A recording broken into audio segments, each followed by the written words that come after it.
杨文丽情况怎么样了？已经抢救过来了，实在是太悬了。医生说再晚来10分钟，恐怕我们都见不到他了。那你们那儿管得那么严，他怎么会有机会自杀呢？晚上快熄灯的时候啊，他突然嚷着说胃疼，说要喝开水，我们就拿暖瓶去给他打开水。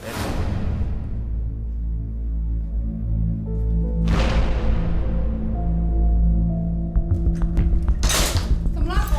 别动，放下。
我们也一直纳闷，他从关进来到现在，情绪一直很稳定。他现在醒过来了吗？醒过来了，我可以进去看看他。可以，但是我们要对你们的谈话进行监控和监听。杨曼丽身体比较虚弱，长话要短说。你感觉好点了吗？你怎么那么傻呀？你觉得你自杀了，所有的事情就都可以解决了？你错了，别人只会觉得你心怀愧疚，畏罪自杀。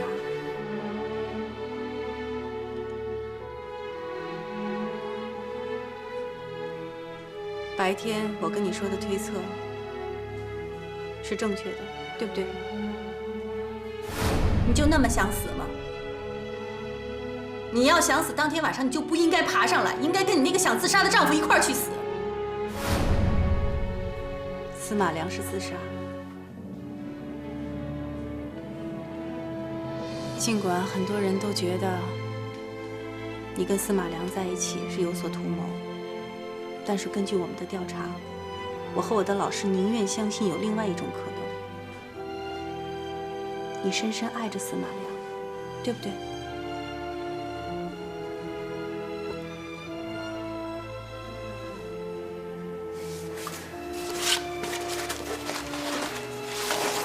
你看看这幅画，你还记不记得？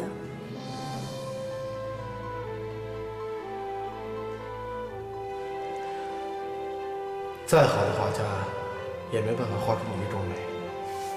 我不懂画，但是我能看出来，他是用心创作的。这幅画里有他对你的爱。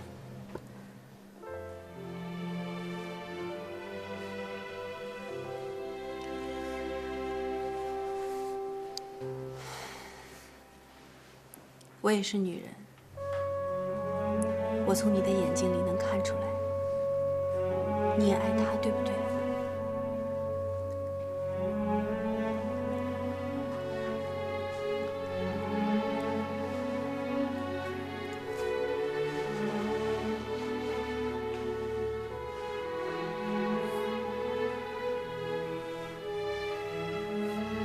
我知道。你一定有难言的苦衷，宁愿死都不跟我说。可是你知道吗？你不说，所有的人都会认为你是你亲手杀了你最爱的人。你想逃避，想自杀，想上天上去陪他，这些我都可以理解。可是你有没有想过，所有人都不会相信你们是真心相爱的？你这么做，对得起爱你的司马良吗？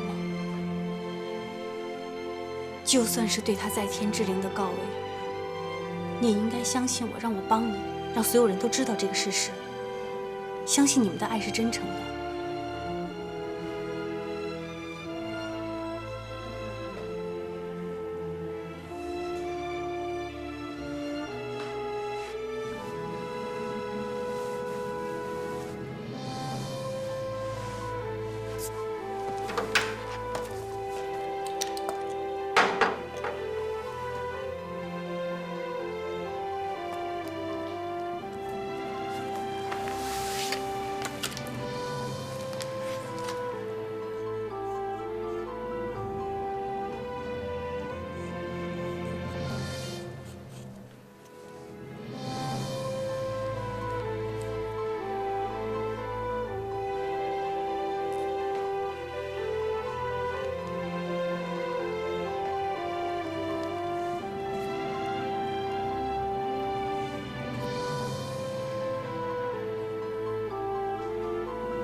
什么事儿啊？这么急？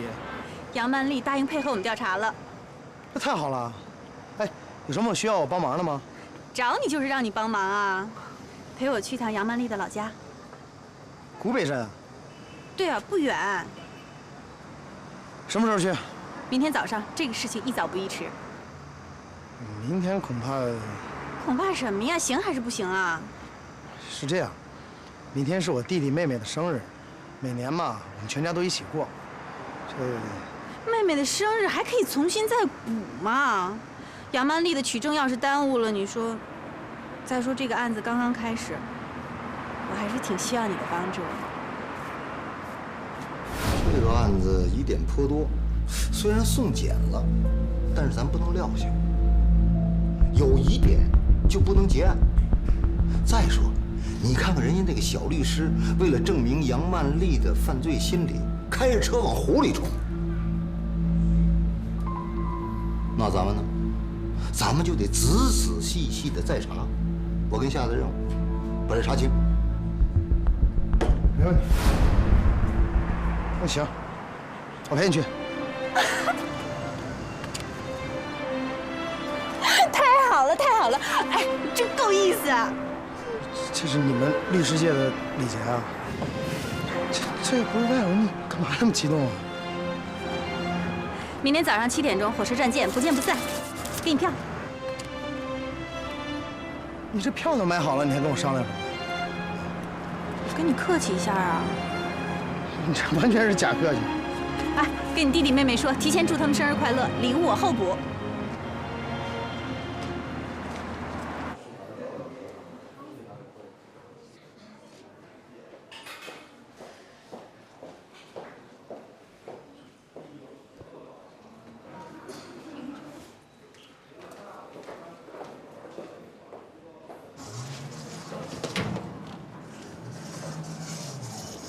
你们好，你们好。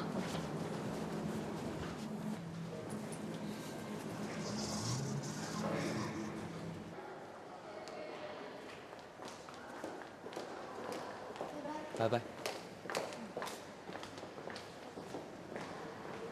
昨天那电影讲的是什么呀？你没看啊？哦，轻看你了。哎，明天有没有时间？我们俩一块儿过生日。你怎么知道我明天要过生日啊？罗磊什么时候过生日？罗磊生日，1987年8月21，农历6月27日，属兔，狮子座。今年几号？今年8月20。那就是明天。昨天晚上我做了一个梦。梦见一个老者，长得有点像张三丰，哎，不对，甘道夫，反正就是特别老。他告诉我说，我的女朋友明天要过生日，让我和她一块儿过。净瞎编！真的？那明天我们俩一块儿过个生日？不行。蕾蕾，蕾蕾，我是真心的想给你过生日，你不会有其他安排吧？杰总，哎，你肯定是约别人了，对吧？我能约谁呀？每年这个时候，我都是和家里人一起过生日的。谁过生日啊？啊，陈总，没谁过生日。我先走了。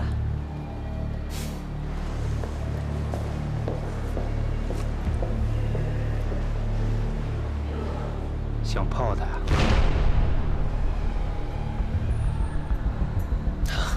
大哥，我哪有这闲工夫啊？没有最好。公司里面上上下下这么多拧，别跟哥争。大哥，我们俩什么争不争的？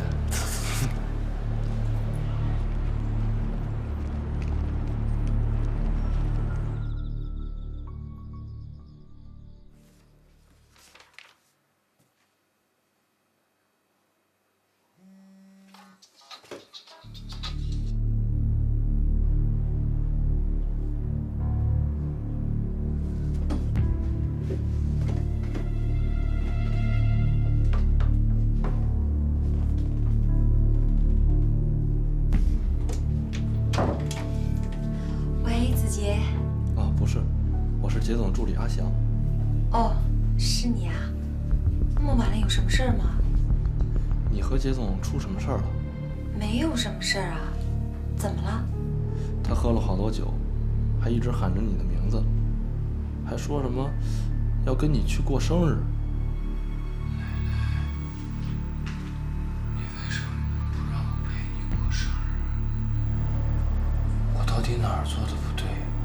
你跟我说，我改还不行吗？我看他挺难受的。罗雷，要不你出来和他见一面？这么晚了，我也出不去啊。阿翔，你帮我劝劝他吧。妹子，不是我不帮你劝的，我怎么劝啊？要不这样吧，我把杰总送到你家楼下，你跟他见一面。啊，不行不行，要不这样吧，你跟他说我答应他陪我过生日，明天我给他打电话。你答应明天跟杰总出去了？啊，答应了答应了。啊，但是你要帮我劝劝他，让他少喝点酒，要不然对身体不好。好，拜拜。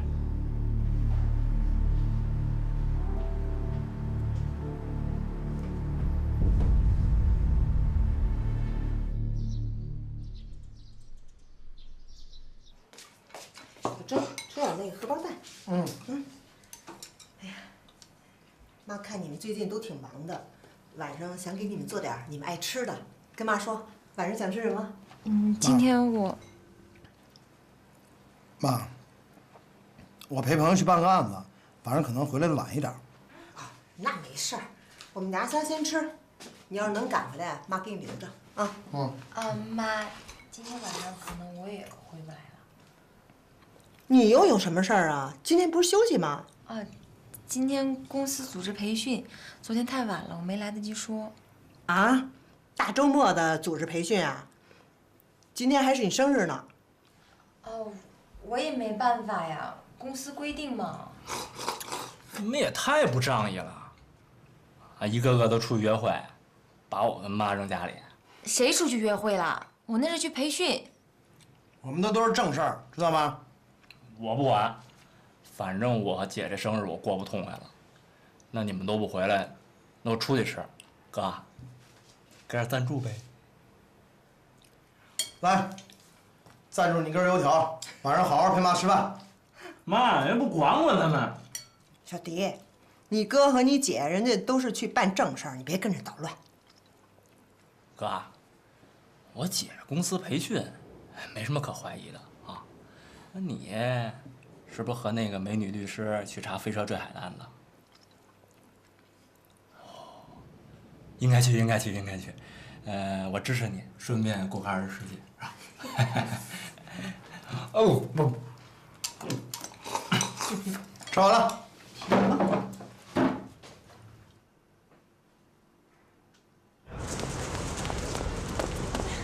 咋来啦？怕耽误你事儿吗？包挺眼熟的呀。能不眼熟吗？你上次差点一枪把我给打死那次，我就背的这个包，这是我的幸运包。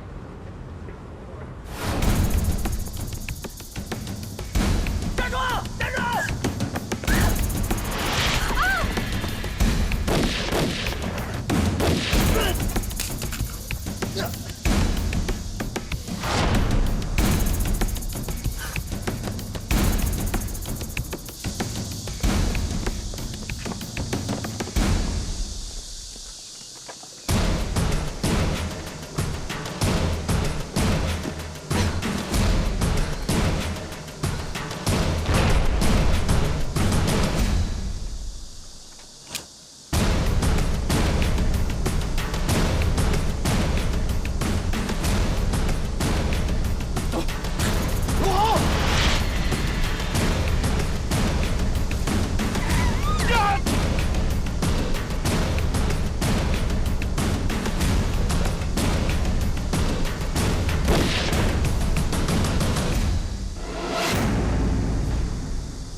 多幸运的包啊！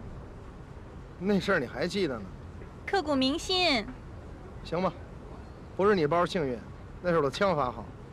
哎，你别说我的包不幸运，我还指这个包给我们这次调查带来好运呢。好好好，幸运幸运，幸运咱也得上车，要不然赶不上车了。走啊，走啊，快点儿！哎，子杰，去很远的地方吗？今天去的地方风景特别好，特别适合过2人世界。昨晚我喝了不少酒，要不我就开车去了，走吧。好啊。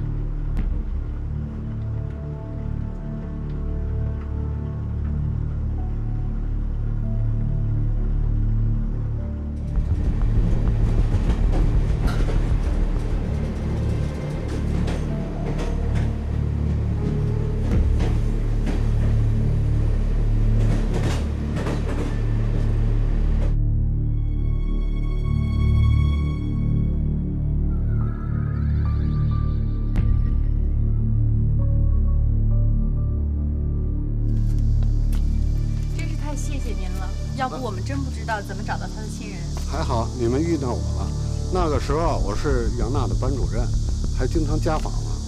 真是太谢谢您了。不用客气，你们就按我说的地址找，就找到他们家了，就在前面一拐弯。哦，好，给您添麻烦了。不客气。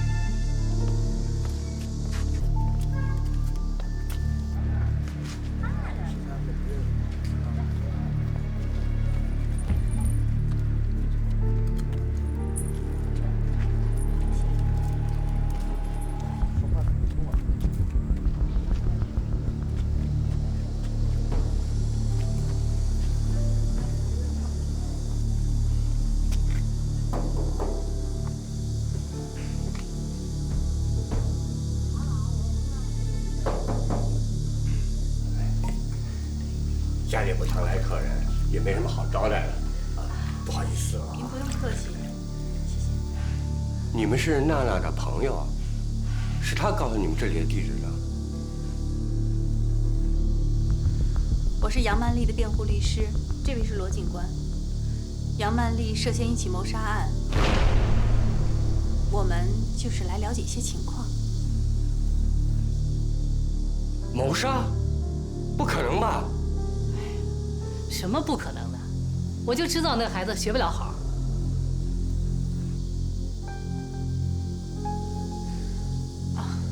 现在我们搜集的证据的确对她很不利，她有可能是谋杀她丈夫的凶手。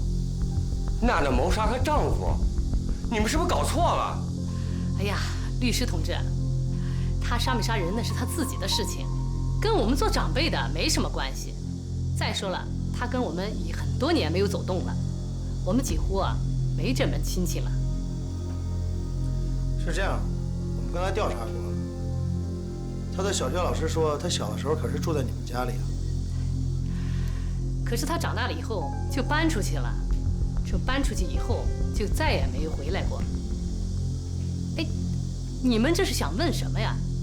我们可是什么都不知道啊！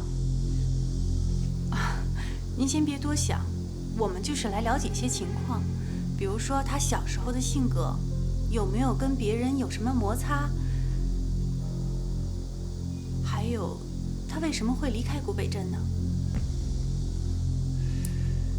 他小的时候挺活泼的，挺好的，也没有和什么人有过摩擦呀。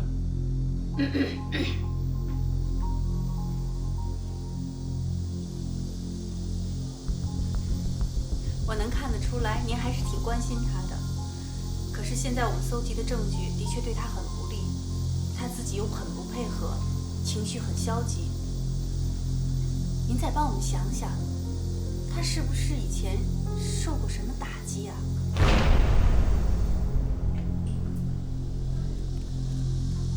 哎呀，你还犹豫什么啊？就说了呗，不就那么点破事吗？憋了这么多年了。人家问什么，咱就说什么，这说清楚了，咱俩不是也就清白了吗？对，不要有什么顾虑，有什么就说什么。这孩子怎么就这么命苦啊？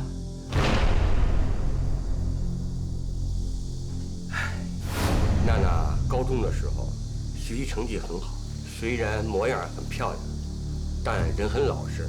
那时候她一心要考名牌大学，每天早出晚归的。学习很辛苦。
经历这么大打击啊，就像变了个人。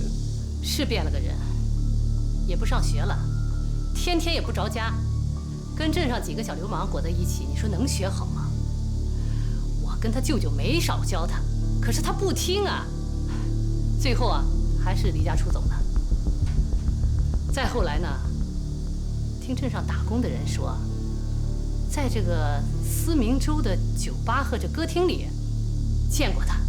说是打扮的妖里妖气的，我琢磨着，他也是破罐子破摔了，这辈子也就这样了。可是我没想到，他竟然杀人了。你说让我们长辈的脸，这往哪儿搁呀？别说了。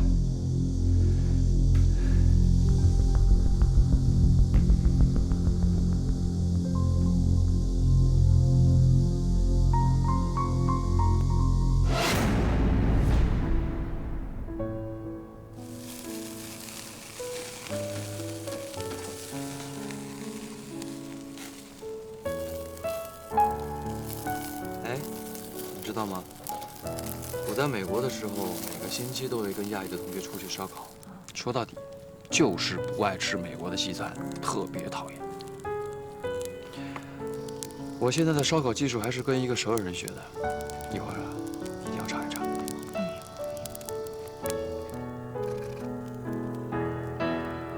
这些都是你提前为我准备好的。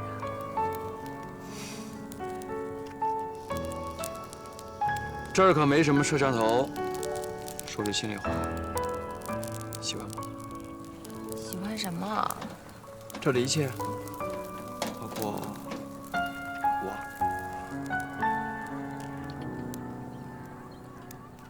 我不知道。想知道吗？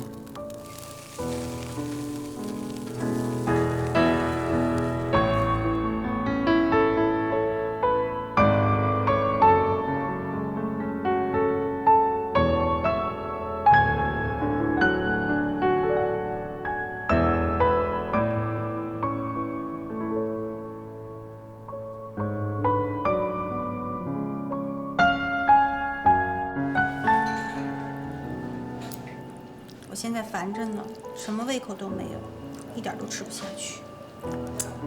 真是没想到杨曼丽的遭遇那么惨。是啊，这种打击不光是身体上的，在心里面会留下更深的阴影。不过再烦也得吃饭，对不对？不吃饭哪有力气办啊？给。哎，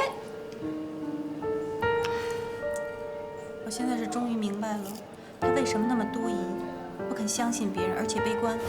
我看算了吧，我劝你以后也不要来了，没有必要在我身上浪费时间。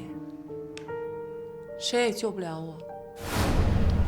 是，他的过去啊，只能让咱们重新对他有个认识，对这个案子没什么帮助。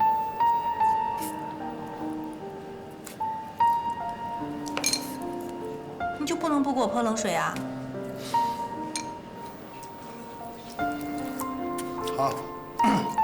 对了，你在火车上说你怀疑司马良可能是自杀，有根据吗？推测而已。不过，我跟杨曼丽提起这个推测时，你就那么想死吗？你要想死，当天晚上你就不应该爬上来，应该跟你那个想自杀的丈夫一块儿去死。爬上来就证明你不想死。不想死，为什么不把真相说出来呢？你别说了，你别说了，你别说了，你别说了！白天我跟你说的推测是正确的，对不对？司马良是自杀，尽管很多人都觉得你跟司马良在一起是有所图谋，但是根据我们的调查，我和我的老师宁愿相信有另外一种可能，你深深爱着司马良，对不对？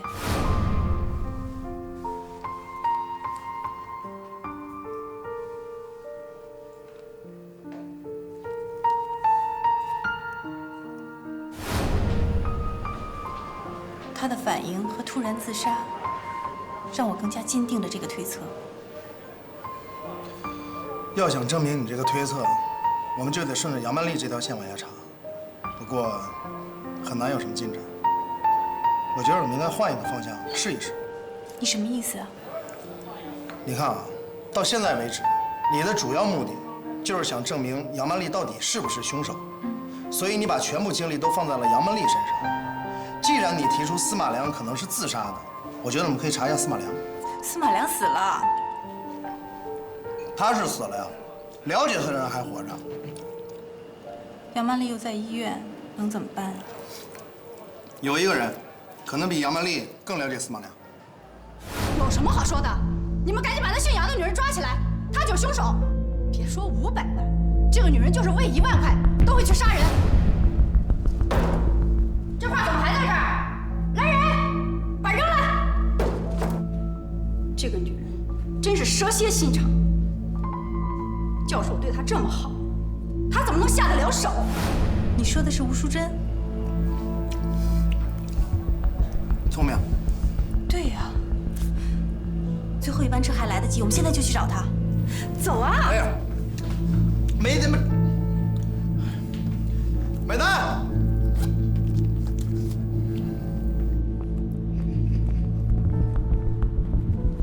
你快点儿，天都要黑了，最后一班火车6点就要开了。最后一班火车是7点40。7点40，你确定吗？我什么时候骗过你啊？你就这么不相信我啊？没有。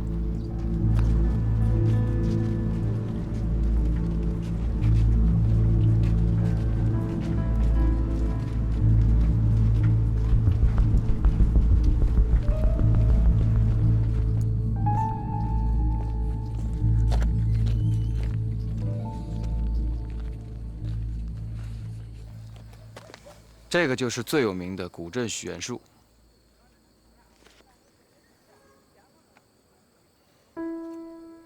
许个愿吧。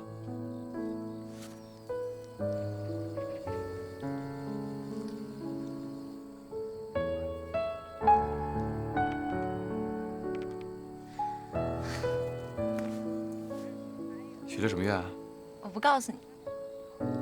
你不告诉我，我也能知道。这你也能知道啊？嗯。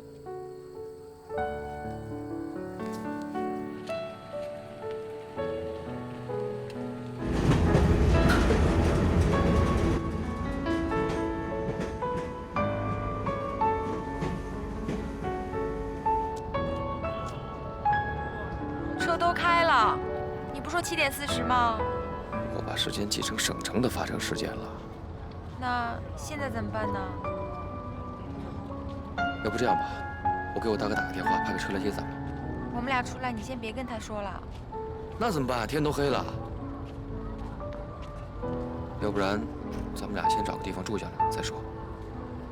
那我先给我大哥打个电话。好。哎，别说你跟我在一块儿啊。好。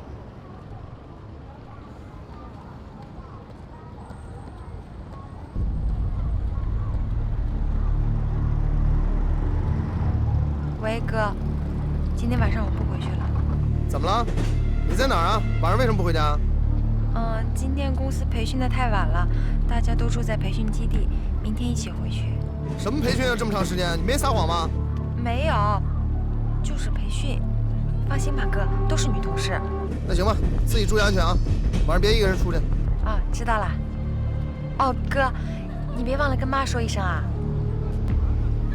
嗯，拜拜。你妹妹是不是还在幼儿园呢？什么意思啊？那么大的人了，参加工作了，她自己分得清好坏。你不知道，我妹从小就老实，跟你不一样，容易被骗。你的意思是说我不老实？啊不是，嗨，就是他们公司有点乱，我劝他好几次让他辞职，他不听。他又不是小孩了，自己的事情自己能处理好，你别想那么多了。我就怕他不清楚。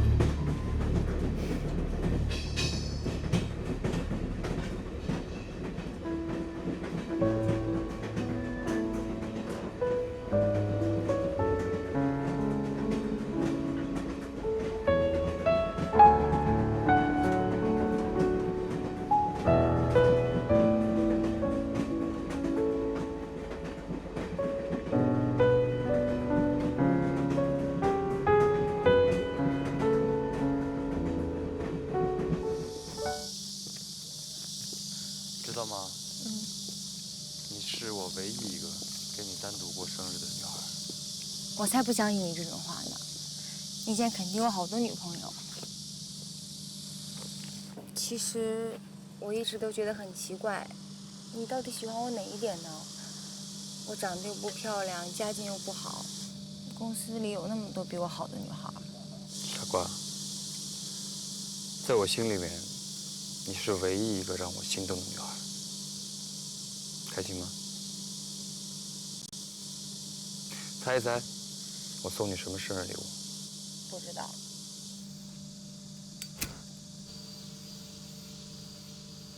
我不抽烟啊。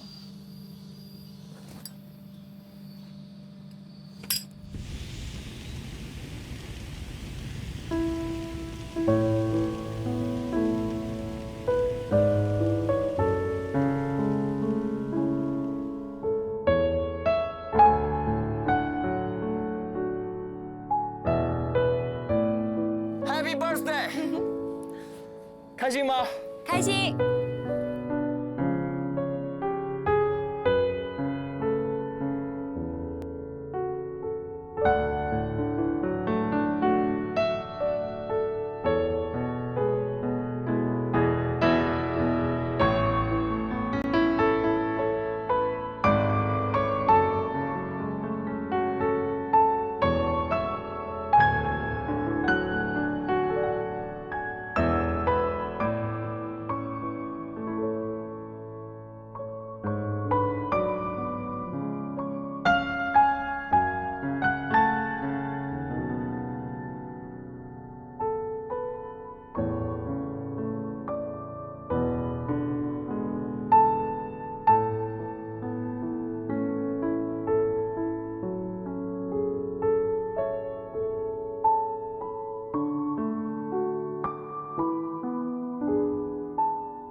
想再找您聊一聊。我和你都说过了，有什么好聊的还？我们发现了一些新的线索，想跟您说一说，您能配合一下吗？我没什么好配合，我们就想跟您再核实一下。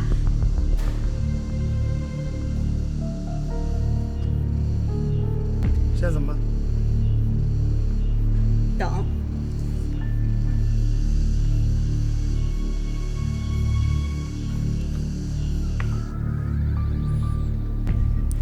你知道吗？这是我的第一次。傻丫头，我怎么会不知道呢？那我是不是你第一个女人啊？我只知道我是你第一个男人。真坏。亲爱的，我会珍惜你一辈子的。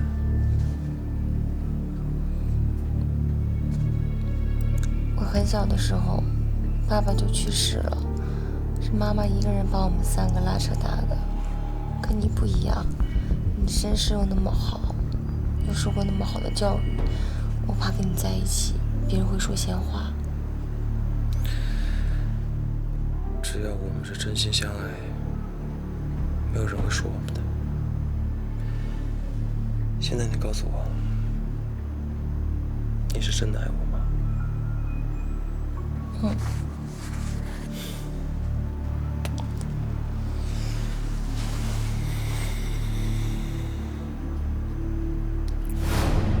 你这个妹妹长得挺漂亮的呀。姓陈的，我告诉你，你要动我妹妹一下，你想怎么样？大哥，今天我才知道，原来警察不穿警服也那么厉害。你们别逼我。你哥要是有你这么一个好帮手，那是他的福气。你们2个合起手来，把生态越做越大，今后这顿家业还不是你们2个人的吗？要不分你我。想泡他？大哥，我哪有这闲工夫啊？没有最好。公司里面上上下下这么多牛，别跟哥争。大哥，我们俩什么争不争的？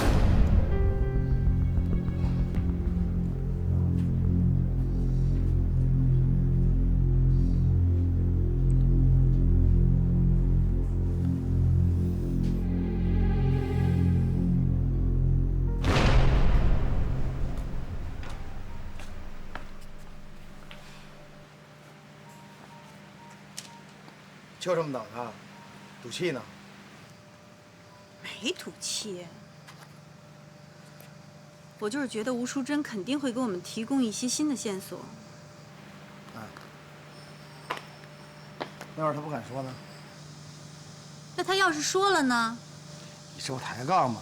要说他早说了呀。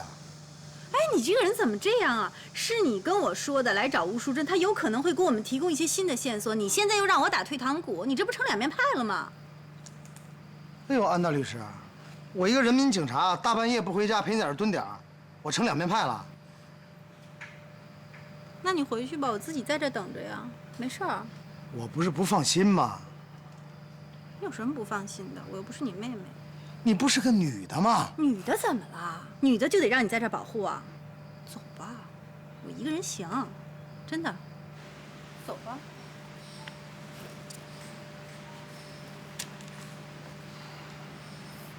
走啊！那行，我走了啊。你站着，再见。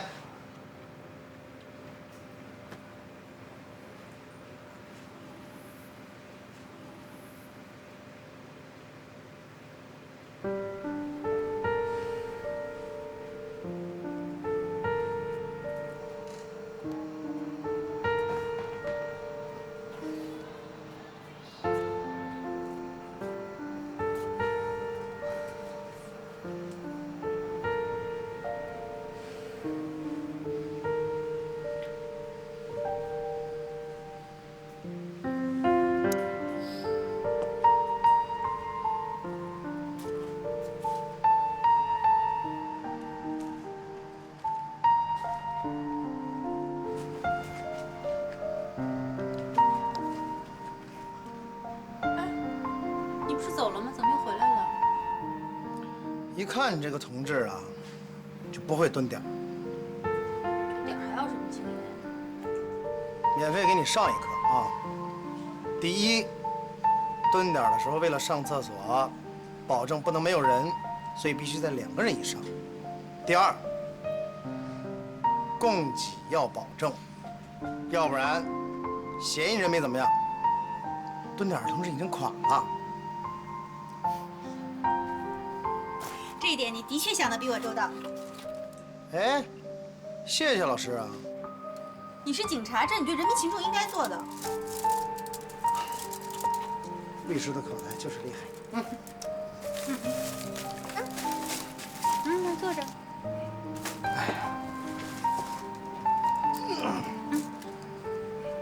谢谢。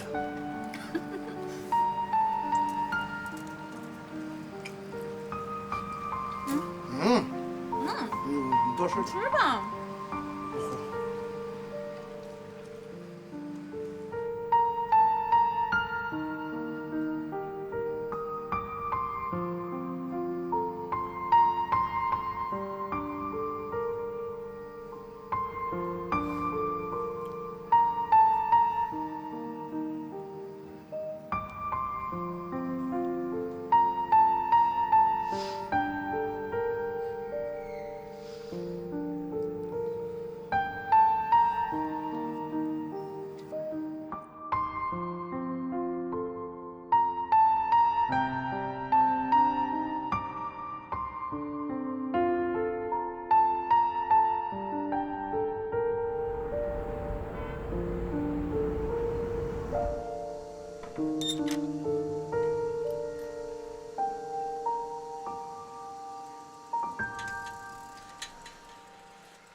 早晨凉，进来吧。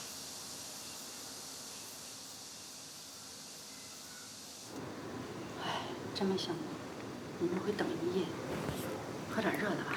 谢谢。这又是何必呢？该说的我都说了，你们再问，我还是一样的回答。我虽然讨厌他，但是我不会昧着自己良心瞎说。我就想不明白，这案子还有什么可查的？你们难道还不相信教授是杨曼丽杀害的吗？像她这样的女人，贪慕虚荣，为了保单上那笔钱，什么事儿做不出来。你为这样的人辩护，简直就是白费功夫。吴大姐，我们今天来找您不是来做调查的，只是想跟您说一些关于杨曼丽过去的事情。她的事儿跟我有什么关系？我没兴趣听。我记得上次我来找您的时候，您对她的印象非常差。没有谁天生就是坏人，对不对？对。我们搜集了一些关于杨曼丽过去的事情，我想跟你说一说，您也许可以重新认识她呢。有这个必要吗？您看在我们在外面等了一晚上的份上，就听我把这个故事讲完吧。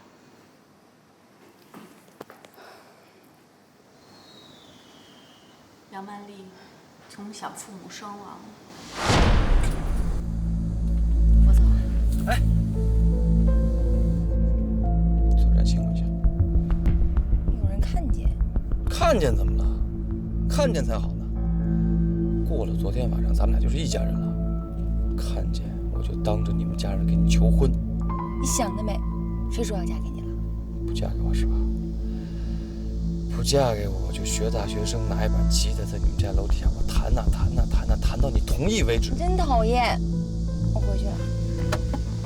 哦，咱俩的事儿你先别跟别人说，我怕公司的人知道了说闲话。等我们订婚了以后再告诉他们，好不好？等什么时候？订婚啊。订婚？哦，同意了是吧？光同意不行，还真得亲我一下。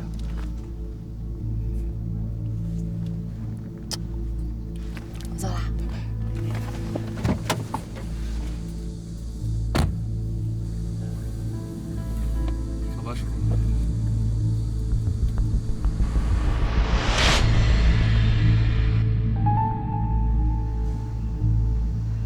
再后来的事情，你应该比我们更清楚。唉，真是没想到，他以前也这么不容易。也许您对杨曼丽天生就有敌意，但是不管怎么说，她也是一个可怜的女人。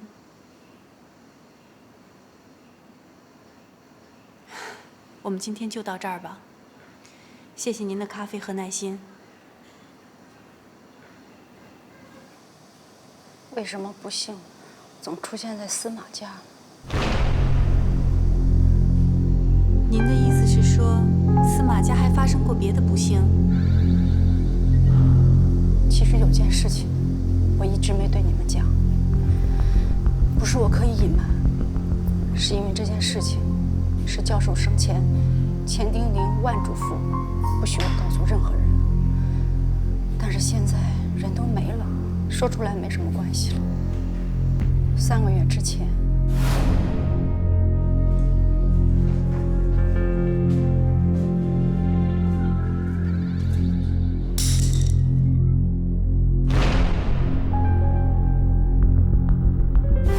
你们不会理解，对于教授这样真正的艺术家而言，对于艺术的追求远远高于生命。所以，当他的艺术生涯即将结束的时候，无异于宣布了他的死亡。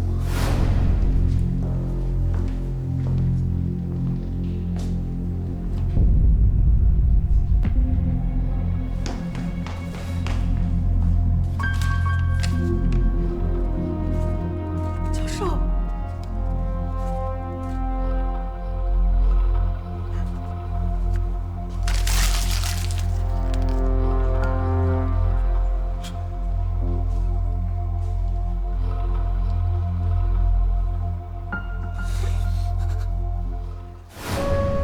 教授风风雨雨几10年，既是朋友，更是亲人，所以我必须尊重他的安排，必须尊重。对不起，对不起。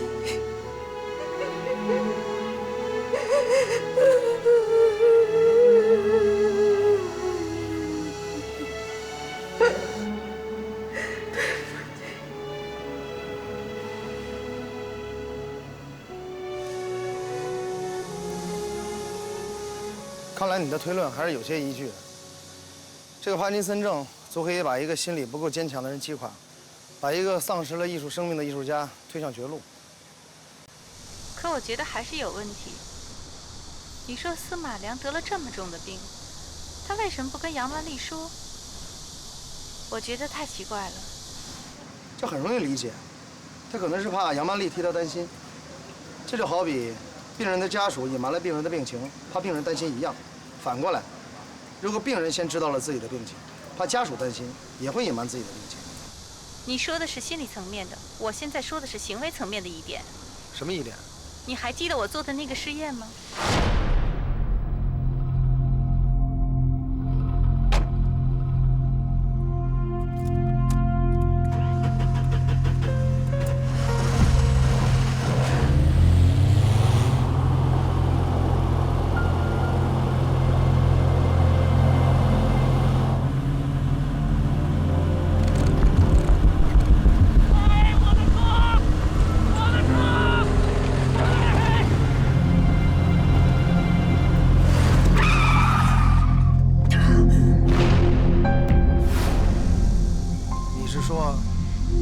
司马良得了帕金森症，连画笔都拿不起来，不可能控制车冲进大海。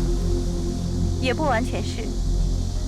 通过吴淑珍的话，我觉得司马良是一个内心很脆弱、性格很纠结、懦弱的人。他根本不可能面对自己的病情。那你说，像这样的人，怎么可能把油门踩到底，冲向大海？从我的那个试验就可以完全证明。你说像我这样一个天不怕地不怕的人，在关键时刻都会踩刹车，他为什么会义无反顾呢？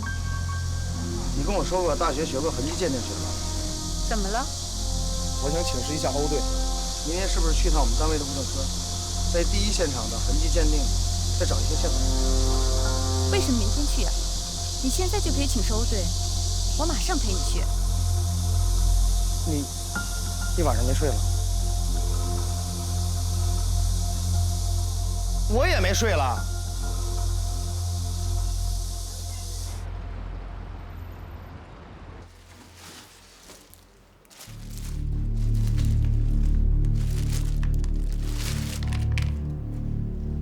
为什么只有右脚的鞋，左脚的鞋呢？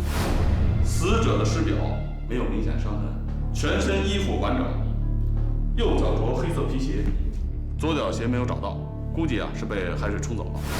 司马良的遗体被打捞上来的时候，只有右脚穿着鞋。那左脚的鞋去哪儿了？安律师，浮力被水冲走了呗？那不对啊，按照浮力定律，两只鞋的密度是一样的，要冲走应该两只都冲走啊。那也可能是汽车坠海之后，司马良一挣扎把鞋蹬掉了呢。那挣扎的时候，为什么两只鞋不都蹬掉呢？为什么只剩下一只呢？我喜欢那只。胡说。罗征，我想，你想再做一次实验？罗哥，吃了啊！不着急，做完实验我请你吃。还做实验呀？我前2天刚换的胎。放心吧，这回我坐在旁边。一块儿往里冲啊？用不用我给老太太打个电话交代一声？少废话，你还不相信？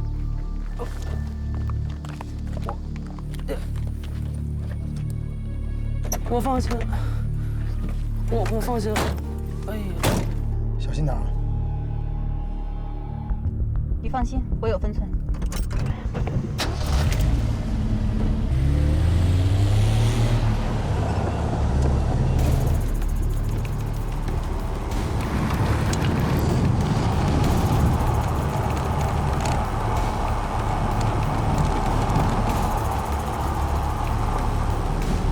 刹车！刹车！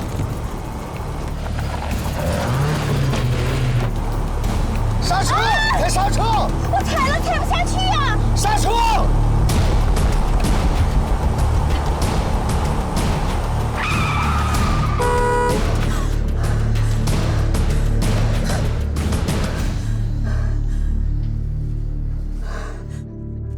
哎呦，你们可吓死我了呀！嫂子，你是不是中邪了？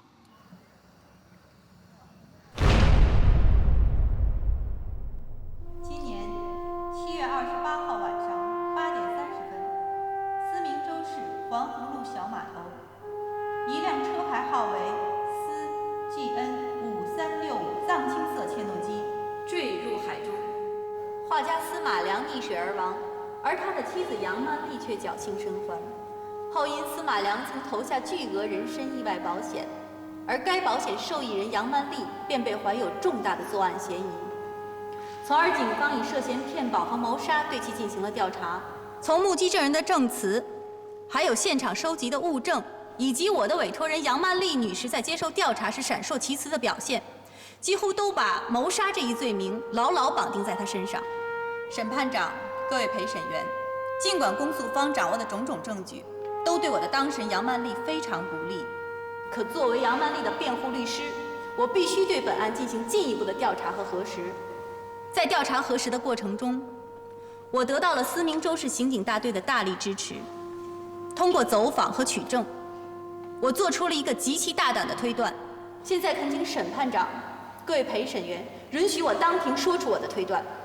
辩方律师，可以说出你的推断。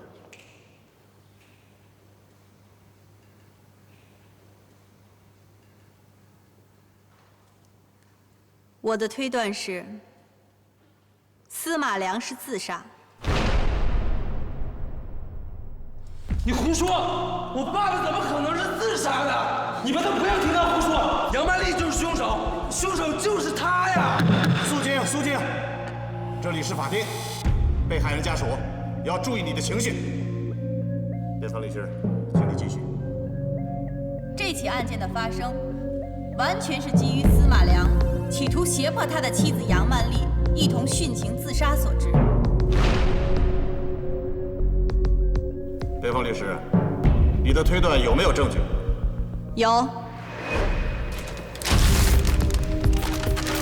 就是这只鞋子，这是司马良右脚的鞋子。警方在打捞尸体的时候，只发现了右脚的鞋子，而左脚的鞋子却不翼而飞了。死者的尸表没有明显的伤痕，全身衣服完整，右脚着黑色皮鞋，左脚鞋没有找到，估计是被海水冲走了。几乎所有人都认为，车子坠海之后，海水把鞋子冲走是顺理成章的事情。但是为什么单只有左脚的鞋子被冲走了，而右脚的鞋子还穿在死者的脚上呢？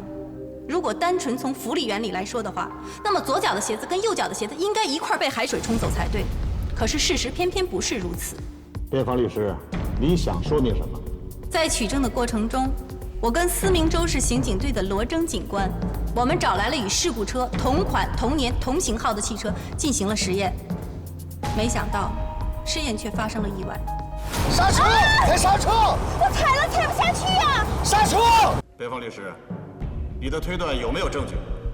有，就是这只鞋子，这是司马良右脚的鞋子。警方在打捞尸体的时候，只发现了右脚的鞋子，而左脚的鞋子却不翼而飞了。死者的尸表没有明显的伤痕，全身衣服完整，右脚着黑色皮鞋，左脚鞋没有找到，估计是被海水冲走了。几乎所有人都认为，车子坠海之后，海水把鞋子冲走是顺理成章的事情。但是为什么单只有左脚的鞋子被冲走了，而右脚的鞋子还穿在死者的脚上呢？如果单纯从浮力原理来说的话，那么左脚的鞋子跟右脚的鞋子应该一块被海水冲走才对。可是事实偏偏不是如此。辩方律师，你想说明什么？在取证的过程中，我跟思明州市刑警队的罗征警官，我们找来了与事故车同款、同年、同型号的汽车进行了实验。没想到，试验却发生了意外。刹车！快刹车！我踩了踩不下去呀！刹车！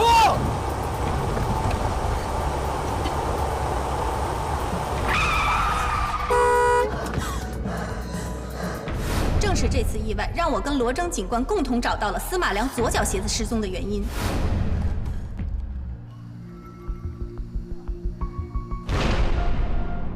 在仔细检查刹车踏板之后，我发现刹车位踩下去时，与车底的距离正好是6.8厘米，而司马良穿的这双43号鞋的宽度恰恰是7厘米。大家不觉得这中间有什么必然的联系吗？接下来的实验就让我完全找到了答案。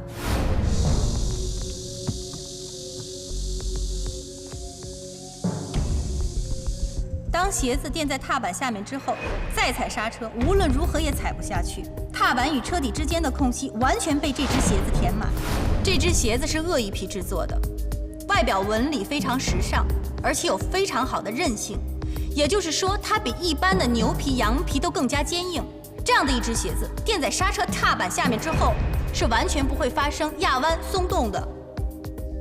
我曾经有一个疑问：案发当晚，死者司马良为什么要带着被告杨曼丽去码头？他们的住所跟码头是完全2个不同的方向。天色已晚，为什么不回家去了码头呢？我曾经百思不得其解。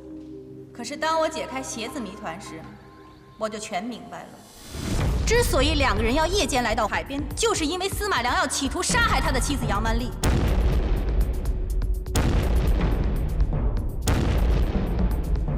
也就是说，当晚司马良是驾着刹车被电死的汽车，载着他的妻子杨曼丽不顾一切地冲向海里。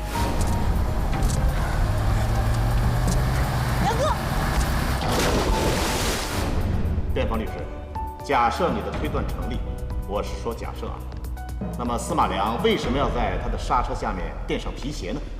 人的本能。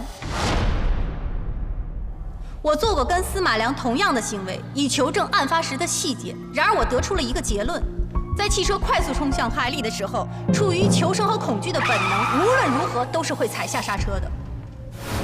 这就是在汽车刹车下面塞上这只鞋子的作用。司马良害怕自己因为求生的本能踩下刹车，从而使自己的计划失败。我想提醒辩方律师，你所谓的推断完全是建立在当时驾驶汽车的是司马良的前提下，而我们公诉方所获取的监控录像，以及本案第一目击证人罗迪所目睹的真实情况，都明确地指出，当时驾驶汽车的是被告人杨万丽，而不是死者司马良。况且，警方还就第一目击证人罗迪的视力问题，在案发现场做了一次准确的还原实验。实验的结果证明，第一目击证人的视力完全正常。这恐怕都和辩方律师的推断相悖。请你做出解释。刚才公诉人所问，正是本案的症结所在。关于拍摄到杨曼丽驾车的录像，我想指出，距离案发现场最近的路况摄像头离汽车坠海的距离是4.5公里，也就是说，在路况探头最后拍摄到杨曼丽驾车离汽车坠海有4.5公里的盲区。在这期间，两人完全有可能换驾。曼丽，你累了，这段路我熟，还是我来开。好。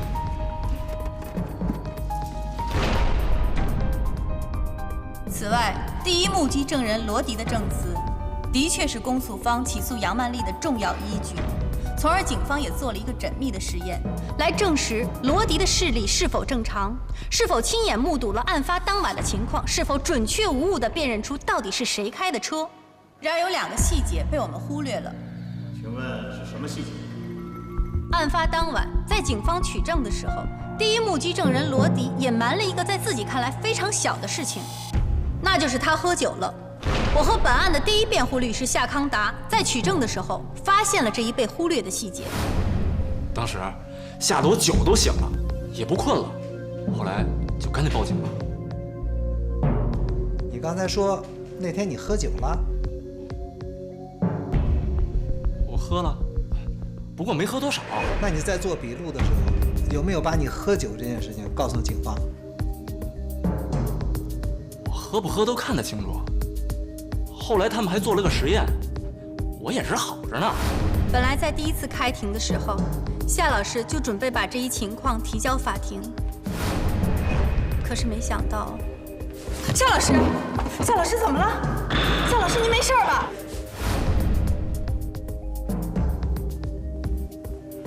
证人罗迪，案发当晚你是不是喝了酒？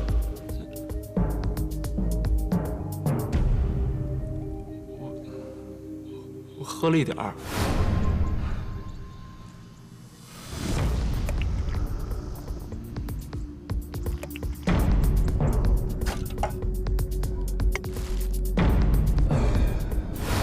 到底喝了多少？3瓶罐装啤酒。我酒量挺好的，不至于看错。要不再喝一次，再做次实验，肯定不会错的。这只是其中的一个细节，还有一个更重要的细节，导致警方的目击测验不能够完全验证案发当晚的真相。那是什么？月亮。这是思明州市气象局提供的2份卫星云图，分别是案发当晚的7月28号和警方做目击测验的7月29号。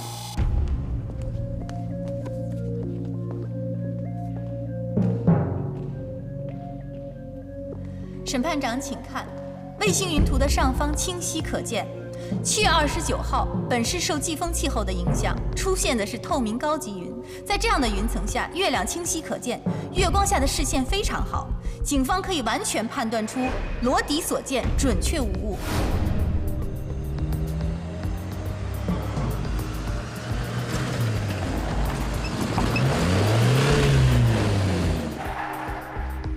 罗迪，你给我看清楚啊！是谁开的车？是沈芳姐。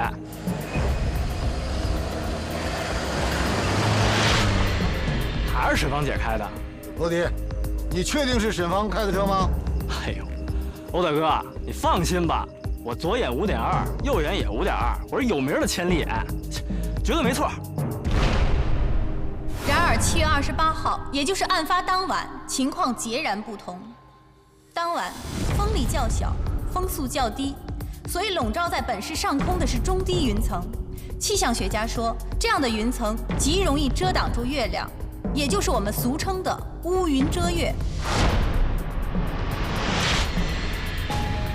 不对，这太黑了，什么也看不见啊。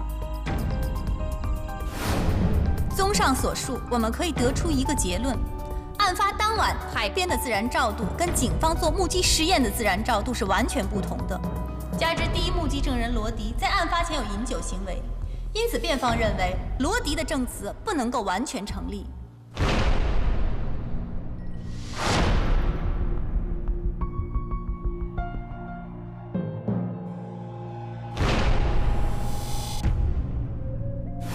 辩方律师，按照你刚才的推断，假设司马良是自杀，又胁迫杨文丽寻情，那么他这样做的动机是什么呢？司马良的真正动机是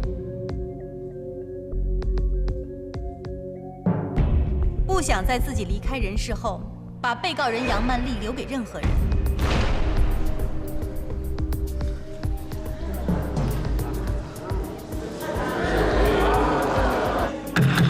肃静，肃静！所有深深相爱的人，恐怕都有一个共通点，害怕自己深爱的人有一天会投入别人的怀抱。正常人想来都心痛不已，将死之人更是如此。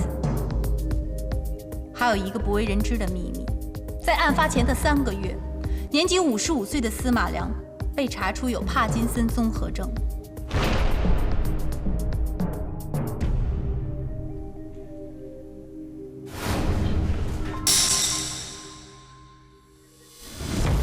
这是医院出具的相关证明。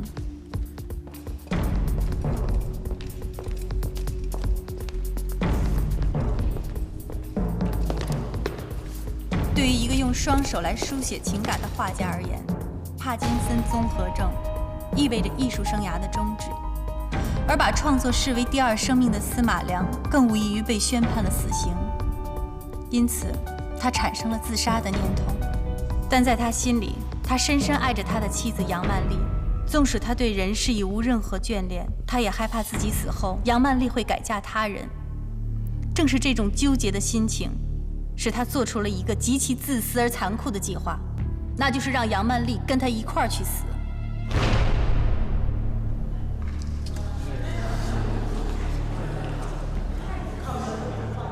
于是，便有了案发当晚的一幕惨剧。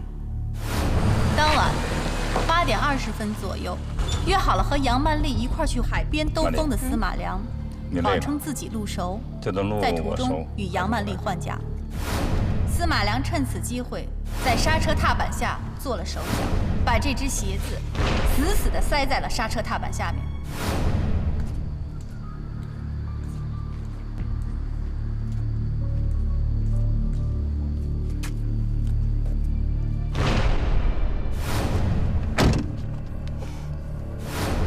但杨曼丽无论如何也想不到，当她重新坐回车里的时候，这个无比残忍的自杀计划也就在此刻开始了。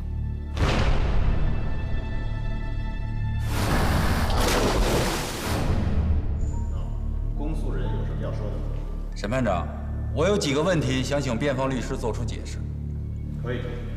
辩方律师，即便如你推断，死者司马良确系自杀，可案发之后，被告人杨曼丽始终闪烁其词，不肯说出真相。又为什么他宁肯承受一个谋杀亲夫的罪名，也不开口为自己辩解？这正常吗？这是因为她一直深深爱着她的丈夫司马良。我的委托人杨曼丽女士身世极其不幸，她的身边从来就没有一个人真正爱护她、呵护她，直到有一天，她遇到了司马良。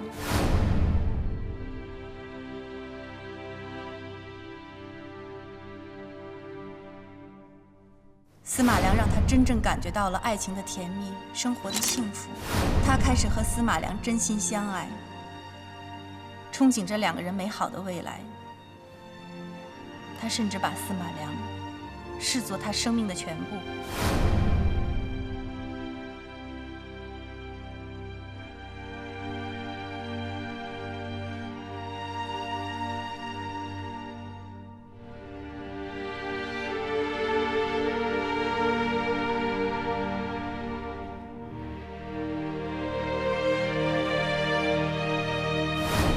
那一刻，在杨曼丽心中，爱恨交织在一起。正是因为这种复杂的心情，杨曼丽能做到的，只有尽力忘却冰冷的现实，只有这样，他心目中的司马良才能保持往昔完美的形象。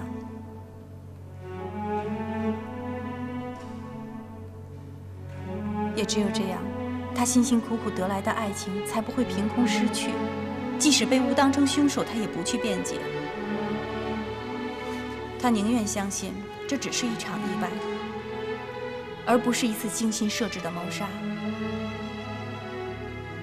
这样的伤害，对于一个女人内心的摧残，是永远无法想象的。